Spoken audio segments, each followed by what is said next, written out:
वो जो नेक्स्ट जो है मॉलिक्यूलर ऑर्बिटल थ्योरी में कुछ बेसिक क्वेश्चन बनते हैं। जैसे हमने कल भी डिस्कस किए थे, स्टेबिलिटी ऑर्डर का डिस्कस किया था।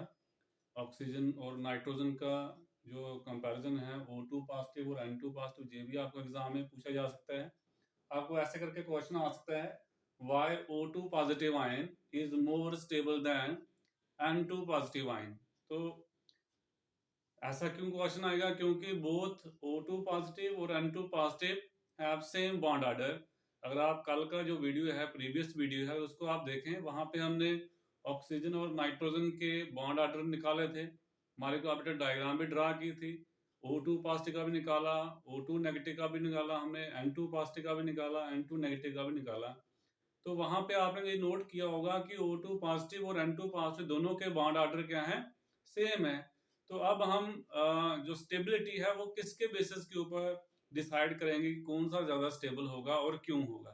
तो चलिए इस क्वेश्चन का आंसर ढूंढते हैं हम लोग। तो सबसे पहले आपने क्या करना है, ऑक्सीजन और नाइट्रोजन मॉलिक्यूल की इलेक्ट्रॉनिक कॉन्फ़िगरेशन लिखनी है। फिर O2 पॉजिटिव और N2 पॉजिटिव की आपने इलेक्ट्रॉनिक कॉन्फ़िगरेशन लिखनी है। वहां से हम आपको आइडेंटिफाई करवाएंगे कि क्या हुआ है एक्चुअली जब O2 पॉजिटिव की फॉर्मेशन हुई है और N2 पॉजिटिव की फॉर्मेशन हुई है, क्या हुआ है। तो क्वेश्चन ऐसे आपको आ सकता है। तो according to molecular orbital theory MOT, electronic configuration of N2 positive, O2 positive क्या है? N2 के क्या आएगी? टोटल नाइट्रोजन मॉलिक्यूल के पास कितने इलेक्ट्रॉन होंगे? नाइट्रोजन के 7 7 और 7 14 हो गए। तो इस तरह से आप लिखते जाइए, sigma 1s square, sigma star 1s square, sigma 2s square, sigma star 2s square, pi 2px square, pi 2py square और sigma 2pz square. Total 14 electron हो गए। बॉन्ड ऑर्डर N2 का कितना होता है? 3 होता है। इसी तरह से N2 पॉजिटिव जब बनेगा, एक इलेक्ट्रॉन कम हो जाएगा, तो यहाँ तक सेम रहेगा, एक कम हो जाएगा, यहाँ से कम कर दीजिए। बॉन्ड ऑर्डर आप इसका निकाल सकते हैं, फार्मूला आपके पास है, NB minus Na divided by 2। तो बॉन्ड ऑर्डर कितना आएगा? 2.5 आएगा। सिमिलरली ऑक्सीजन का लिख लीजिए। तो ऑक्सीजन में आपने ध्यान रखना है कि सिग्मा 2pz पहले आता है, पाई 2px, पाई 2py बाद में आता है। टोटल आपके पास 16 इलेक्ट्रॉन है। ऑक्सीजन का एटॉमिक नंबर 8 होता है। तो भरना शुरू कर दीजिए, ये इलेक्ट्रॉनिक कन्फिग्रेशन आ जाएगी। अब O2 पॉजिटिव कैसे बनेगा? एक इलेक्ट्रॉन कम कर दीजिए, तो यहां से कम कर दिया। अगर आप इसको ध्यान से एनालाइज करें, नाइट्रोजन से जब N2 पॉजिटिव आयन बन रहा है, नाइट्रोजन मॉलिक्यूल से जब हम N2 पॉजिटिव आयन फॉर्म कर रहे हैं, तो क्या हो रहा है? इलेक्ट्रॉन कहां से जा रहा है? बॉन्डिंग मॉलिक्यूलर ऑर्बिटल से। सिग्मा 2pz कौन सा है? BMO है, क्योंकि बिना स्टार वाला है। तो इलेक्ट्रॉन कहां से निकाल रहे हो आप? बॉन्डिंग मॉलिक्यूलर ऑर्बिटल से। और जब आप O2 पॉजिटिव फॉर्म कर रहे हो O2 मॉलिक्यूल से, तो इलेक्ट्रॉन कहां से निकाल रहे हो? एंटी बॉन्डिंग से। तो याद रखना है, अगर बॉन्डिंग में से इलेक्ट्रॉन बाहर जाता है तो स्टेबिलिटी कम हो जाती है, और अगर एंटी बॉन्डिंग में से जाता है तो स्टेबिलिटी बढ़ती है। क्योंकि जो बॉन्डिंग मॉलिक्यूलर ऑर्बिटल्स होते हैं वो बॉन्ड फॉर्मेशन के लिए रिस्पॉन्सिबल होते हैं, एंटी बॉन्डिंग वाले नहीं। तो जितने आपको बताया था हमने, जितने बॉन्डिंग मॉलिक्यूलर ऑर्बिटल में इलेक्ट्रॉन ज्यादा होते हैं उतनी स्टेबिलिटी ज्यादा होती है। यहाँ जैसे कि आपको पता है कि दोनों का बॉन्ड ऑर्डर सेम है, तो हम किसके बेसिस के ऊपर डिसाइड करेंगे कि इलेक्ट्रॉन कहाँ से रिमूव कर रहे हैं जब हम उनको फॉर्म कर रहे हैं। तो N2 पॉजिटिव बनाते वक्त आप कर रहे हो बॉन्डिंग में से, और O2 पॉजिटिव बनाने के लिए आप कर रहे हो एंटी बॉन्डिंग में से। तो इसलिए जो है आपका जो क्वेश्चन था वो उसका आंसर क्या आता है कि O2 पॉजिटिव क्या होगा? ज्यादा स्टेबल होगा। क्यों? क्योंकि O2 पॉजिटिव में इलेक्ट्रॉन कहाँ से रिमूव कर रहे हैं आप लोग? एंटी बॉन्डिंग में से। तो from bond order of O2 positive and N2 positive, it is clear that both have same bond order, but O2 positive is more stable than N2 positive because formation of O2 positive from O2 involves loss of electron from ABMO, antibonding molecular orbital, whereas formation of N2 positive from N2 involves loss of electron from BMO। तो इतना था आपने लिख देना है, तो आपको full marks मिल जाएंगे इसके। तो नेक्स्ट हमारा जो टॉपिक है ये basically in continuity with molecular orbital theory है। पहले हमने सेल एंड फीचर किए थे, पर वहां पे हमने जो हमारे पास बॉन्डिंग और एंटी बॉन्डिंग मॉलिक्यूलर ऑर्बिटल बनते थे उनकी शेप आपको नहीं बताई थी।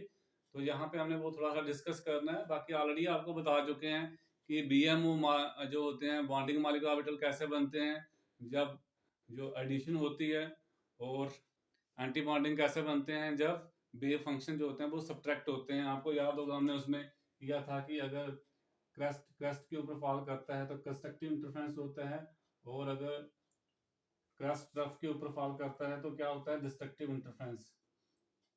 इसको हम बोलते हैं इन फेज हैं। जब वेव फंक्शन जो है ये पॉजिटिव है, यहाँ पे क्या होता है नेगेटिव, यहाँ पे नेगेटिव।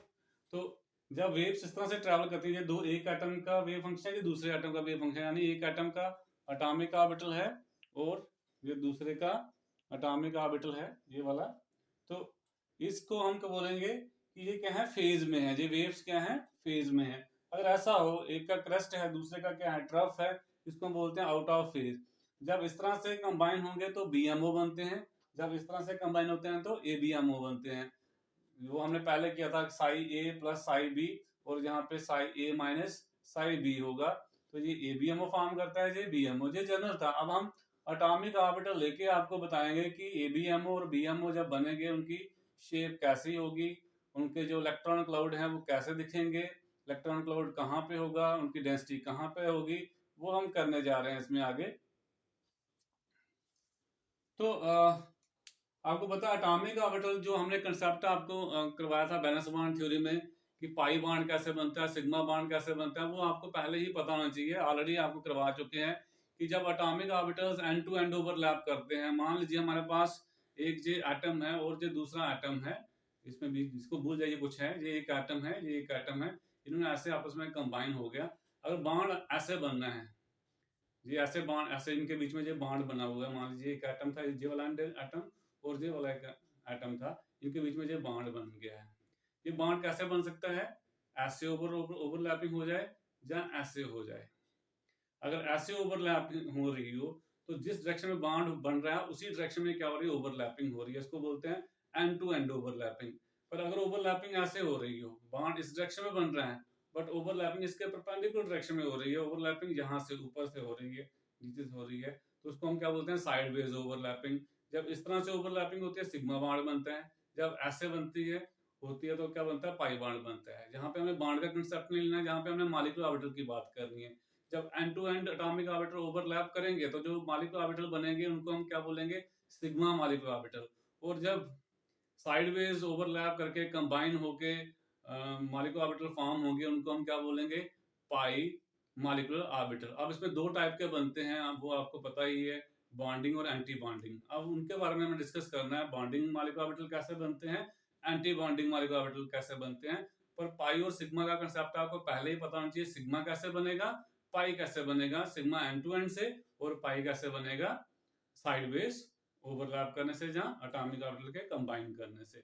तो हमने यहाँ पे मॉलिक्यूलर ऑर्बिटल थ्योरी में आपको बताया था, पहले सिग्मा वन ऐसा आता है, फिर सिग्मा स्टार वन ऐसा आता है, फिर सिग्मा टू ऐसा आता है, फिर सिग्मा स्टार टू ऐसा आता है, फिर पाई टू पी एक्स आता है, pi two P Y, sigma two P Z for B two C two N two के लिए। सिमिलरली हमने ओ टू के लिए बताया था कि थोड़ा रिवर्स कर देना है।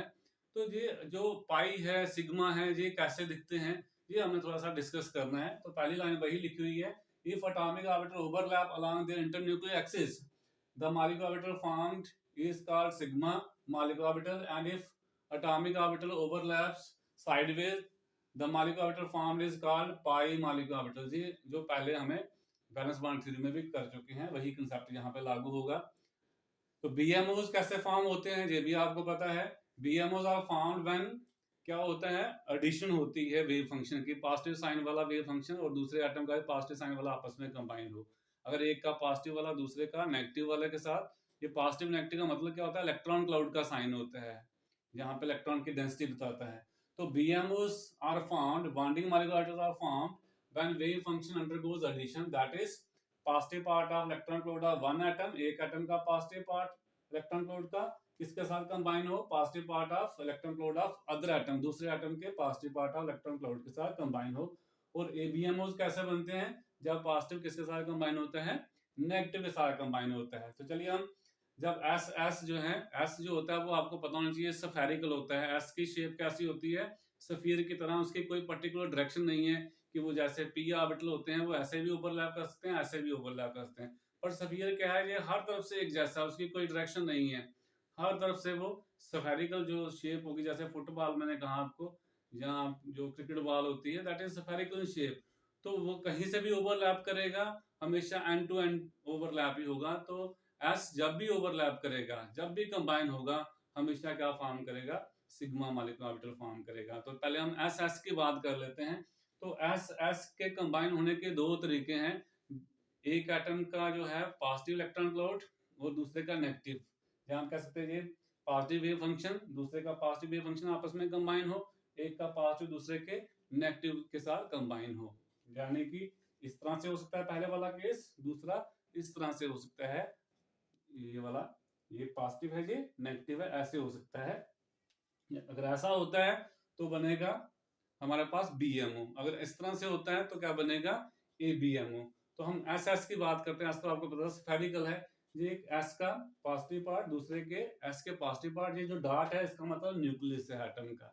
तो जब ये कंबाइन होंगे, ये कॉम्बिनेशन दिखाया हुआ है, रिजल्ट क्या बनेगा, इस तरह से इलेक्ट्रॉन जो आपको मॉलिक्यूलर ऑर्बिटल दिखाई देगा, वो उसकी शेप इस तरह से होगी, न्यूक्लियाई दूर चले जाएंगे, बीच में क्या आ जाएगा, इलेक्ट्रॉन क्लाउड आ जाएगा। पॉजिटिव साइन का मतलब है इलेक्ट्रॉन क्लाउड यहाँ पे आ जाएगा। तो मैक्सिमम जो है डेंसिटी इलेक्ट्रॉन की, वो कहाँ पे होगी, न्यूक्लियर के बीच में होगी। ये जो मॉलिक्यूलर ऑर्बिटल होते हैं बच्चे, ये किसी एटम को पर्टेन नहीं करता है। जितने भी न्यूक्लियस होंगे, न्यूक्लियर बोलेंगे, एक से ज्यादा न्यूक्लियस होता है तो न्यूक्लियर बोलते हैं, ये सभी को बिलोंग करेगा। तो इलेक्ट्रॉन सभी न्यूक्लियस के इर्द गिर्द घूमेंगे, किसी पर्टिकुलर एक न्यूक्लियस के इर्द गिर्द नहीं घूमेंगे, जैसे एटॉमिक ऑर्बिटल में होता है। एटॉमिक ऑर्बिटल में इलेक्ट्रॉन एक ही न्यूक्लियस के इर्द गिर्द घूमते हैं। यहाँ पे जो इलेक्ट्रॉन होंगे मॉलिक्यूल में, वो हर एक न्यूक्लियाई का पार्ट होंगे। अब जब एक का पॉजिटिव दूसरे के नेगेटिव के साथ कंबाइन होगा, ये कॉम्बिनेशन दिखाया है, इसमें क्या होता है, एंटी बॉन्डिंग में जब इस तरह से कंबाइन होगा, एंटी बॉन्डिंग बनेगा, तो इसमें क्या होगा, न्यूक्लियस के बीच में इलेक्ट्रॉन डेंसिटी 0 हो जाएगी। जहां बीच में इलेक्ट्रॉन क्लाउड है नहीं, electron cloud away from the nucleus चला जाएगा। तो इलेक्ट्रॉन क्लाउड इधर है और दूसरा इधर है, तो वेव फंक्शन वैसे रहेंगे, पॉजिटिव वाला पार्ट इधर, नेगेटिव वाला इधर, बीच में डेंसिटी 0 हो जाएगी। तो ऐसी स्पेस जहां पे प्रोबेबिलिटी ऑफ फाइंडिंग इलेक्ट्रॉन 0 हो जाती है, जो हमने एटॉमिक ऑर्बिटल में भी किया था, उसको हम नोड बोलते हैं। अगर वो प्लेन है तो नोडल प्लेन बोलते हैं, अगर वो पॉइंट है तो नोडल पॉइंट या सिंपली नोड बोल सकते हैं। तो एंटी बॉन्डिंग में जो इलेक्ट्रॉन डेंसिटी होती है अवे फ्रॉम न्यूक्लियाई होती है, और बॉन्डिंग में जो इलेक्ट्रॉन डेंसिटी होती है वो बिटवीन द न्यूक्लियाई मैक्सिमम होती है। ये भी आपने डिफरेंस भी के बार पूछ लेते हैं, BM और ABM के बीच में क्या डिफरेंस होता है। नेक्स्ट हम करेंगे, अब PP जो है वो p ऑर्बिटल p दूसरे के साथ कैसे कंबाइन हो सकता है, पाई कैसे बना सकता है। ये तो हो गया सिग्मा का कंसेप्ट। पाई कैसे बनेगा, वो p ही बना सकते हैं। जो s है वो तो हमेशा सिग्मा ही फॉर्म करेगा, चाहे वो s के साथ कंबाइन हो, चाहे वो p के साथ कंबाइन हो। p में भी ये जो कन्वेंशनल है वो लिया जाता है कि जो p है, जो PZ वाला है, जनरली उसको हम इंटरन्यूक्लियर एक्सेस लेते हैं। जब s जो है PZ के साथ कंबाइन होता है तो सिग्मा बनाता है। s जो ऑर्बिटल जो है वो PX और PY के साथ जो है वो प्रॉपर ओरिएंटेशन नहीं है। ये आगे हम ओरिएंटेशन का भी कंसेप्ट देंगे, कब प्रॉपर ओरिएंटेशन होती है, कब प्रॉपर ओरिएंटेशन नहीं होती है। अभी फिलहाल हम कर लेते हैं कि PP जब आपस में कंबाइन होंगे तो कैसे रिजल्ट आएगा। तो p ऑर्बिटल दोनों तरह से कंबाइन हो सकते हैं, एंड टू एंड और साइडवेज भी। तो आपको यहाँ पे नोट रखना है कि जो PZ है वो हमेशा एंड टू एंड ओवरलैप ही करता है। PX और PY जो है ये हमेशा क्या करते हैं, साइडवेज ओवरलैप करते हैं आपस में। तो दोनों दिखाने हैं आपने, सिग्मा 2PZ कैसे बनता है और पाई 2PX या पाई 2PY कैसे बनते हैं। तो कंबाइन होने के दो ही तरीके हैं, पॉजिटिव पॉजिटिव के साथ कंबाइन हो जाए, नेगेटिव नेगेटिव के साथ वेव फंक्शन जो है। तो 2PZ आ गया, ये दूसरा 2PZ आ गया, इसका जो पॉजिटिव वेव फंक्शन, जिसका पॉजिटिव उल्टा करके लिख लीजिए। तो इस तरह से कंबाइन होता है पॉजिटिव पॉजिटिव के साथ। तो ये कॉम्बिनेशन दिखाया हुआ हमने, रिजल्टेंट क्या आएगा ये आपको याद रखना है कि इस तरह से बनेगा। ये पॉजिटिव पॉजिटिव है तो ये डेंसिटी बढ़ जाएगी, ये बड़ा दिखाना है, ये छोटे लोब दिखाना है बाद में, क्योंकि इनका मुकाबला जहाँ पे डेंसिटी ज्यादा होगी ये बड़ा आएगा। तो यहाँ पे ये जो डॉट है ये न्यूक्लियस है, ये क्या है, न्यूक्लियस। इसमें भी देखिए आप, जो न्यूक्लियस के बीच में जो है, न्यूक्लियाई के बीच में जो है इलेक्ट्रॉन डेंसिटी ज्यादा है, तो ये बॉन्ड बनाने में हेल्प करता है, इसलिए इसको BMOs बोलेंगे। अब इसमें देखिए दूसरा, अगर इस तरह से कॉम्बिनेशन होता है, एक ऑर्बिटल का जो है पॉजिटिव वेव फंक्शन दूसरे के नेगेटिव के साथ कंबाइन होता है, तो ये कॉम्बिनेशन दिखाया हुआ हमने, यहाँ पे आप शो कर सकते हैं, ये चार्ज लिख सकते हैं नेगेटिव पॉजिटिव। अब इसमें क्या होगा, इसमें एंटी बॉन्डिंग में क्या बनता है, आपने ये याद रखना है कैसे बनेगा। तो इसमें डेंसिटी जो है ये न्यूक्लियस आ गया, ये दूसरे का न्यूक्लियस आ गया। इसमें बीच में जो है डेंसिटी बहुत कम होगी और अवे फ्रॉम न्यूक्लियर डेंसिटी क्या होगी, ज़्यादा होगी।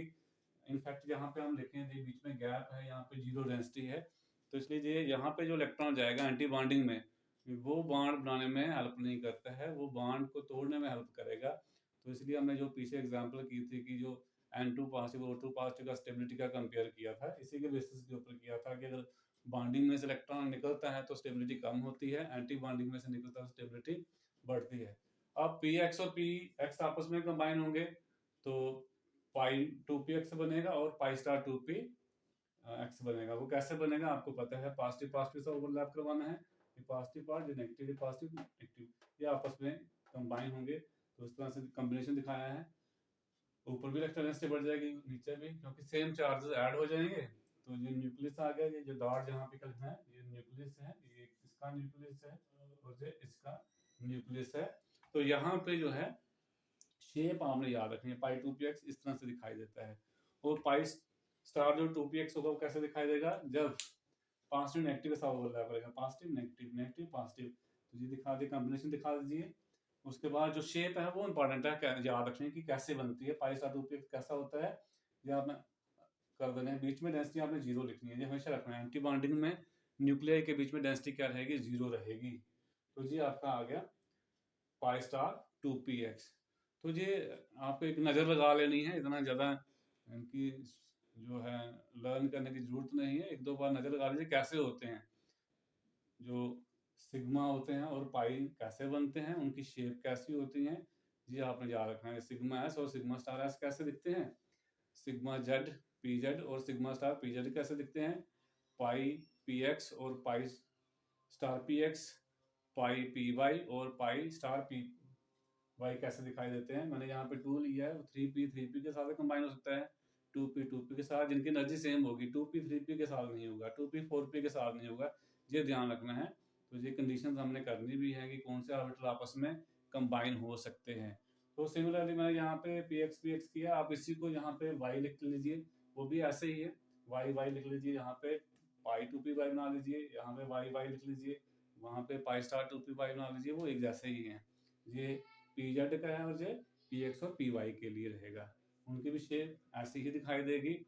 अगर आप पी वाई लेते हो वो भी ऐसे ही बनेंगे, सिर्फ जहाँ पे नाम चेंज करना है। फर्क क्या है, ये पी एक्स अगर ऐसे है तो पी वाई जो है वो ऐसे होगा, पी जेड हमने ऐसे लिया हुआ है, बस ये आपने याद रखना है। ये इंटरन्यूक्लियर एक्सिस को लिया है, ये पी जेड है, ये अगर पी वाई है तो ये क्या होगा, पी एक्स होगा। तो ये आपने ध्यान रखना है यहाँ पे। तो प्रॉपर और इम्प्रॉपर ओरिएंटेशन आपने देखनी है कि जब कब ऑर्बिटल आपस में ओवरलैप करते हैं, किस डायरेक्शन में कौन सी प्रॉपर होती है और कौन सी इम्प्रॉपर होती है। तो ये कन्वेंशन लिया गया है कि जो एस है वो जेड के साथ जो है वो कंबाइन करता है सिग्मा बॉन्ड बनाने के लिए।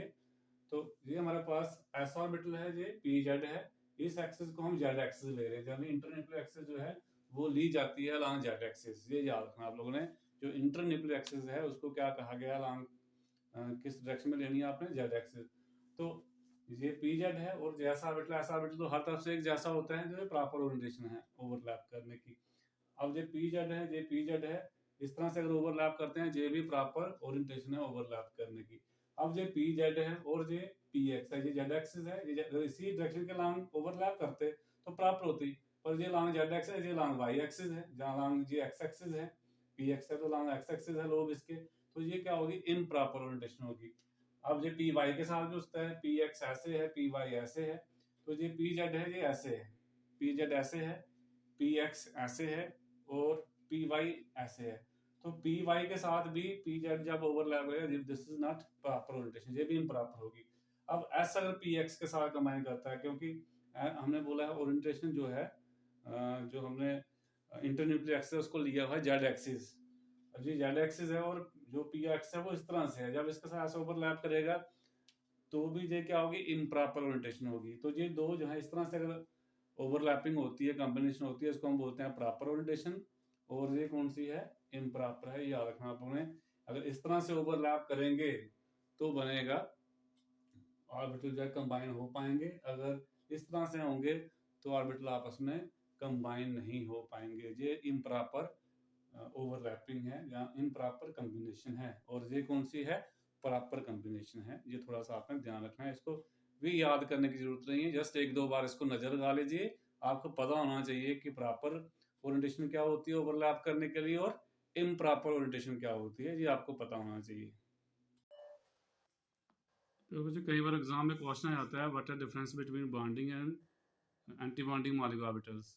तो ये हमने ऑलरेडी थ्योरी की थी, वहाँ पे भी डिस्कस किया था, पर फिर भी आपको जब एग्जाम में क्वेश्चन है प्रॉपर वे में पॉइंट वाइज इसको लिखना आना चाहिए। प्रदीप की बुक से मैं ले रहा हूँ, हर एक बुक में मिल जाएंगे आपको डिफरेंसेस। तो मैं आपको वन बाय वन इसके पॉइंट्स जो हैं वो समझा देता हूँ। आपको पहले ही मैंने थ्योरी समझाई, उसमें भी ये कवर किया था। तो पहला जो डिफरेंस है वो है कि जो बॉन्डिंग मॉलिक्यूलर ऑर्बिटल्स हैं ये कैसे फॉर्म होते हैं, by addition of wave functions, और ये कैसे होते हैं, सब्ट्रैक्शन ऑफ वेव फंक्शन। यानी कि इसमें कंस्ट्रक्टिव इंटरफेरेंस होता है, यहाँ पे डिस्ट्रक्टिव इंटरफेरेंस होता है, ये मैंने आपको समझाया था। इसमें जो इलेक्ट्रॉन डेंसिटी होती है न्यूक्लियर के बीच में इंक्रीज करती है, और इसमें क्या करती है, डिक्रीज करती है। इसमें न्यूक्लियर के बीच में डेंसिटी कम हो जाएगी, और इसमें जो न्यूक्लियाई होंगे, दो आपस में जुड़े होंगे बॉन्डेड एटम्स हैं, उनके जो न्यूक्लियाई हैं उनके बीच में इलेक्ट्रॉन डेंसिटी बढ़ जाती है। इसमें जो इलेक्ट्रॉन प्रेजेंट होते हैं उसकी वजह से अट्रैक्शन होती है एटम के बीच में, इनमें क्या होती है, रिपल्शन होती है। तो यहाँ पे अट्रैक्टिव फोर्स होने की वजह से जहाँ पे भी अट्रैक्शन आएगी वहाँ एनर्जी रिलीज होती है, एनर्जी डिक्रीज हो जाती है। तो जो BMOs हैं, जो बॉन्डिंग मॉलिक्यूलर ऑर्बिटल्स हैं, वो लो एनर्जी के होते हैं, और जो ABMO है जहाँ पे रिपल्शन होती है, रिपल्शन से एनर्जी बढ़ती है, तो ABMO जो होते हैं वो हाई एनर्जी के होते हैं। यहाँ पे जो जब ये ऑर्बिटल कंबाइन होते हैं, सेम साइन वाले लोब्स जो हैं वो कंबाइन होते हैं, पॉजिटिव वाला पॉजिटिव के साथ, नेगेटिव वाला नेगेटिव के साथ। इसमें अपोजिट साइन वाले लोब जो होते हैं वो कंबाइन होते हैं, पॉजिटिव वाला नेगेटिव के साथ, नेगेटिव वाला पॉजिटिव के साथ। BMOs को लिखने के लिए हम यूज़ करते हैं ग्रीक लेटर सिग्मा, पाई, एप्सिलॉन, डेल्टा। इनको लिखने के लिए हम उन्हीं के ऊपर क्या डालते हैं, स्टार डालते हैं, एस्ट्रिक मार्क बोलते हैं, सिग्मा स्टार, पाई स्टार। तो ये 5-6 डिफरेंस हैं जो आप एग्जाम में लिख सकते हैं। नेक्स्ट कई बार क्वेश्चन आता है एग्जाम में, what are the conditions for combining of atomic orbital to form molecular orbital. बताइए कौन कौन सी कंडीशंस हैं एटॉमिक ऑर्बिटल के कंबाइन होने के लिए, क्या फॉर्म करने के लिए, मॉलिक्यूलर ऑर्बिटल्स फॉर्म करने के लिए।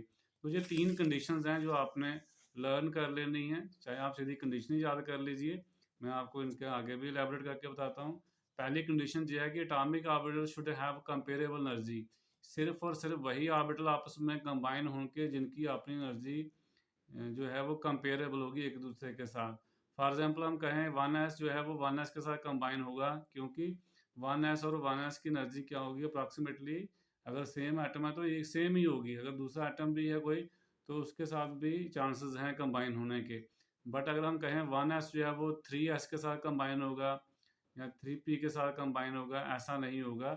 तो ऐसे एटॉमिक ऑर्बिटल ही आपस में कंबाइन हो सकते हैं जिनकी एनर्जी क्या हो, कंपेरेबल हो। दूसरा ये है, combining atomic orbital must have proper orientation. जब एटॉमिक ऑर्बिटल आपस में कंबाइन हो उनकी जो है ओरिएंटेशन क्या होनी चाहिए, प्रॉपर ओरिएंटेशन होनी चाहिए। ये आपको पहले ही मैं इम्प्रॉपर ओवरलैपिंग और प्रॉपर ओवरलैपिंग के कंसेप्ट में बता चुका हूँ। जनरली हम इंटर न्यूक्लियर एक्सिस हम लेते हैं अलॉन्ग जेड एक्सिस। तो जैसे हमने डिस्कस किया था कि जो एस ऑर्बिटल होता है वो स्फेरिकल होता है, तो एस जो है वो पी जेड के साथ कंबाइन हो तो प्रॉपर ओरिएंटेशन होती है, पी जेड के साथ कंबाइन हो तो भी प्रॉपर ओरिएंटेशन होती है, जो हमने पहले भी डिस्कस किया है।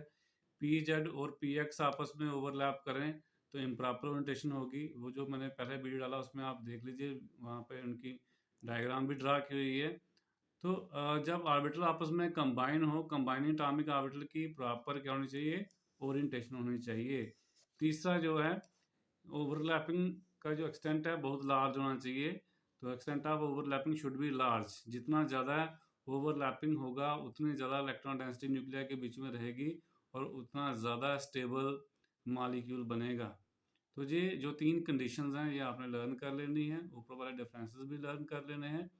उसके बाद जो मैंने आपको छोटे छोटे क्वेश्चन दिए थे, जैसे मैंने आपको बोला था कि जो आइस है वो पानी में क्यों तैरती है, उसका कारण आपको बोला था कि हाइड्रोजन बॉन्डिंग का रेफरेंस देना है, पर किसी भी बच्चे ने उसका आंसर लिख के भेजा नहीं।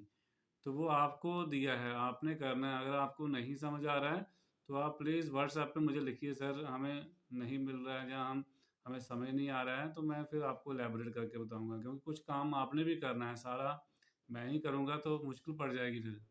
इसमें मॉलिक्यूलर ऑर्बिटल थ्योरी में बहुत छोटे-छोटे क्वेश्चन बनते हैं। आपके पास कोई भी स्टैंडर्ड बुक है अगर, आप उसमें गो थ्रू कीजिए। जो भी मॉलिक्यूलर ऑर्बिटल थ्योरी के साथ रिलेटेड क्वेश्चंस हैं, उनको देखिए। कहीं पर भी अगर आपको कोई डाउट बनता है, कोई क्वेश्चन समझ नहीं आता है, तब आप मुझे मेरे साथ शेयर करें। स्कूल में आके भी आप डिस्कस कर सकते हैं, सर ये वाला क्वेश्चन समझ नहीं आया, तो मैं पूरी कोशिश करूँगा आपको समझाने की। तो केमिकल बॉन्डिंग और मॉलिक्यूलर स्ट्रक्चर पे जो था, और भी छोटे-छोटे टॉपिक हैं, जैसे पोलर बॉन्ड क्या होता है, तो मैंने आपको पहले भी समझाया था एक दिन। पोलर बॉन्ड जो है, जिसमें ऐसा कोवलेंट बॉन्ड जिसमें सेपरेशन ऑफ चार्ज हो, उसको हम क्या बोलते हैं? पोलर बॉन्ड बोलते हैं। और मैंने ये बताया था कि ये अक्सर कब होता है, जब कंबाइनिंग एटम के बीच में इलेक्ट्रोनेगेटिविटी का डिफरेंस रहता है। अगर दोनों एटम सेम हैं, तो दोनों की इलेक्ट्रोनेगेटिविटी सेम होती है। उस केस में कोई भी एटम इलेक्ट्रॉन पेयर को अपनी तरफ नहीं खींचता है, इलेक्ट्रॉन पेयर सेंटर में ही रहता है। तो किसी के ऊपर नेगेटिव या पॉजिटिव चार्ज नहीं आता है, यानी चार्ज सेपरेट नहीं होता है।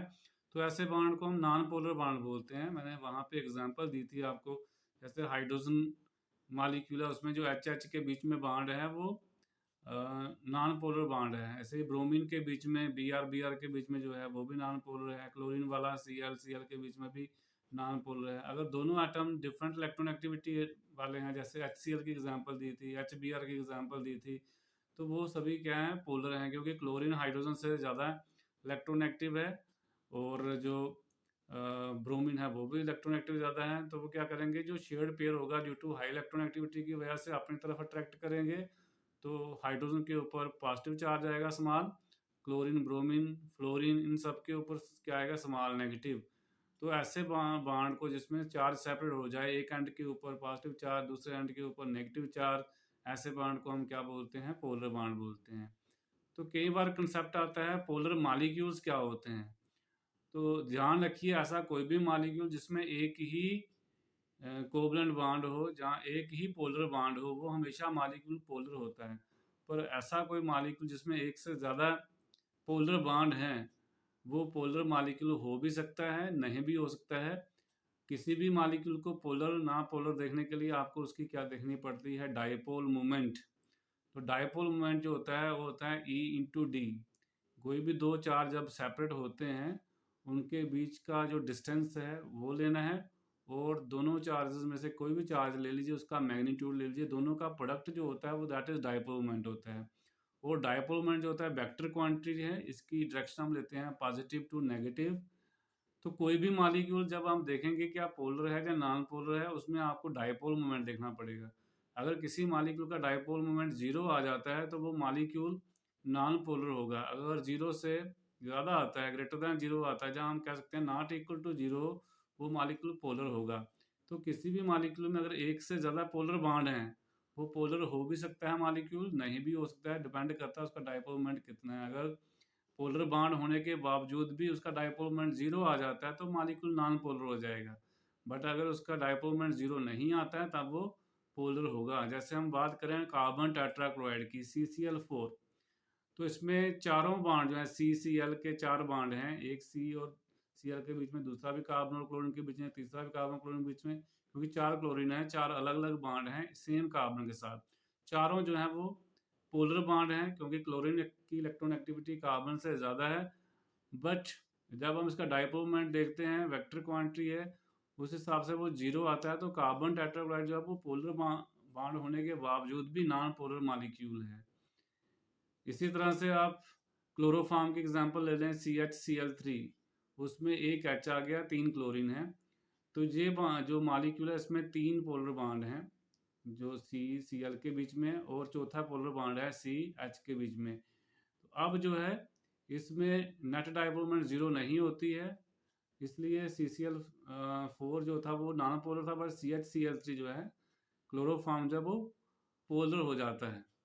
तो पोलैरिटी देखने के लिए आपको डायपोल मोमेंट देखनी पड़ती है। तो डायपोल मोमेंट कैसे देखेंगे?